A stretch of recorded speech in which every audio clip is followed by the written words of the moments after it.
রাতভর গণনা করেও যোগসুর ফল ঘোষণা করতে পারেনি জগন্নাথ বিশ্ববিদ্যালয়ের প্রশাসন। গণনার শুরুতেই ওএমআর মেশিনের যান্ত্রিক ত্রুটিতে আটকে যায় ভোট গণনা। এরপর মধ্যরাতে 5 ঘন্টা পর আবার ভোট গণনা শুরু হলেও ছিল ধীরগতি। ফলাফলের অপেক্ষায় শিক্ষার্থী ও প্রার্থীরা। শফিকুল ইসলামের রিপোর্টে বিস্তারিত। লিলি বিউটি সোপ, যার অ্যান্টি এজিং গুণ তারুণ্য ধরে রেখে ত্বকে করে উজ্জ্বল। তারুণ্যময় উজ্জ্বল ত্বকের জন্য রিমার্ক। ধন্যবাদ জানাচ্ছি, থ্যাংক ইউ। জগন্নাথ বিশ্ববিদ্যালয়ের কেন্দ্রীয় অডিটোরিয়াম। যোগসু নির্বাচনের পর চলছিল ভোট গণনা। তবে মঙ্গলবার সন্ধ্যা 7টার দিকে কারিগরি ত্রুটির কারণে গণনা বন্ধ হয়ে যায়।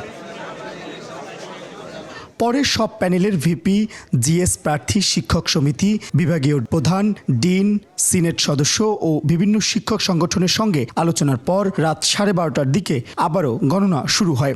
ব্যালট ম্যানুয়ালি গণনা করে তা আবার ডিজিটালি গণনা করা হবে মেশিনে।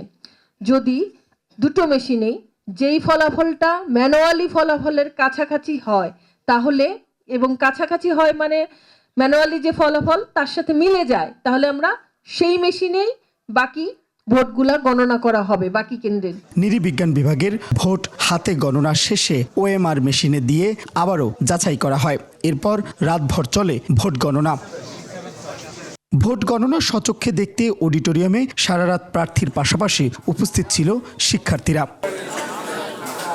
মঙ্গলবার সকাল 9টায় শুরু হয়ে বেলা 3টা পর্যন্ত যোগসু ও হল সংসদ নির্বাচনের 39টি কেন্দ্রে 178টি বুথে ভোট গ্রহণ করা হয়। নির্বাচনে মোট ভোট পড়েছে প্রায় 65%। নির্বাচনী সহিংসতা এড়াতে ক্যাম্পাসে কঠোর নিরাপত্তা ব্যবস্থা নেওয়া হয়।